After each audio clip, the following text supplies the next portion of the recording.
नमस्कार दोस्तों, एक रहस्यमय किताब जो आपको सब कुछ देती है, लेकिन साथ ही उसकी कुछ शर्तें भी होती हैं। शर्त ना मानने पर यह किताब करती है आपका नुकसान। तो यह कहानी आखिर तक जरूर सुनिए, आपको काफी मजा आएगा।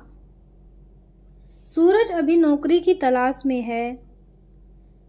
घर की हालत ठीक न होने के कारण उसकी पढ़ाई ज्यादा नहीं हुई है। पहले वो किसी कपड़े की दुकान में काम करता था, लेकिन दुकान घाटे में होने के कारण मालिक ने उसे नौकरी से निकाल दिया। अब छोटे शहर में उसके लिए कुछ काम ज्यादा है नहीं, तो वो थोड़ा निराश है। एक शाम घर वापस जाते वक्त उसे झाड़ियों में एक किताब दिखाई देती है। किताब को उठाकर देखता है, उसके कवर पर ही लिखा होता है, जो भी यह किताब खोलेगा, यह किताब चमत्कारी रूप से उसके जीवन को बदल देगी। सूरज को पहले तो यकीन नहीं होता है, लेकिन फिर भी वो उसे घर ले जाता है। घर पर ले जाकर वो किताब को खोल के पढ़ना शुरू करता है। किताब में लिखा होता है, आप गरीबी से परेशान हैं, अमीर बन सकते हैं, और उसे एक लॉटरी की टिकट का नंबर लिखा मिलता है। सूरज लॉटरी की टिकट लेने जाता है। थोड़ा ढूंढने के बाद उसे उस नंबर की टिकट मिल जाती है और उसकी 1 करोड़ की लॉटरी लग जाती है। किताब में जैसा लिखा होता है, सूरज वैसा ही करता है।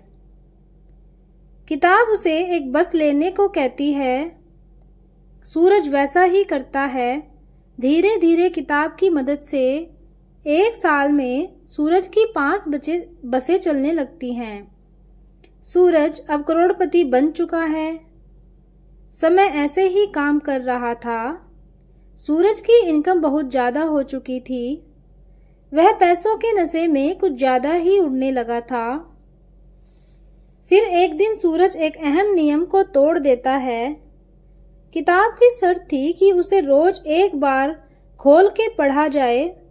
सूरज पैसों के नशे में एक दिन किताब खोलना भूल जाता है। फिर जब उसके अगले दिन सूरज किताब खोलता है, तो किताब की शर्त ना मानने की वजह से किताब उसे दंड स्वरूप उसकी आधी दौलत का दान करने को कहती है, वो भी 2 दिन के भीतर। सूरज को लालच आ जाता है। वो किताब की बात नहीं मानता। उसकी बात ना मानने पर किताब उसे आखिरी चेतावनी देती है और लिखती है कि अगर उसने नहीं किया तो उसकी सारी दौलत बहुत जल्द खत्म हो जाएगी। सूरज को अब गुस्सा आता है। वो किताब को लेकर फिर जंगल में झाड़ियों में फेंक देता है और सोचता है कि अगर वो ठीक से काम करेगा तो ऐसा कुछ नहीं होगा। अगर यह किताब मेरे पास नहीं रहेगी तो मुझे इसका कोई भी दंड नहीं मिलेगा, इसलिए मैं इस किताब को यहीं पर फेंक कर वापस अपने काम को ठीक से करूंगा।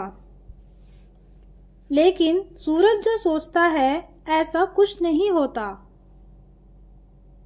उसकी एक बस किसी बड़े नेता के घर की दीवार तोड़ देती है और फिर सूरज पुलिस और कचहरी के चक्कर में फंस जाता है।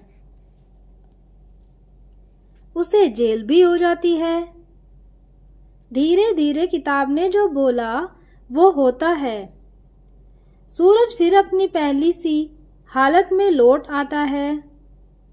सूरज उस किताब को खोजने फिर जाता है, लेकिन सूरज को वह किताब कहीं भी नहीं मिलती। अब वह अपने सर को पकड़कर बहुत रोता है और बोलता है कि जीवन में हमेशा अपने कार्यों को नित्य नियम से करना चाहिए।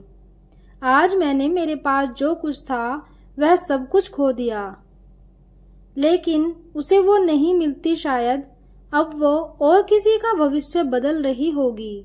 तो दोस्तों, अगर आपको यह कहानी पसंद आई हो तो कमेंट करना। यहाँ आपको ऐसे ही मजेदार कहानियाँ सुनने को मिलती रहेंगी। धन्यवाद।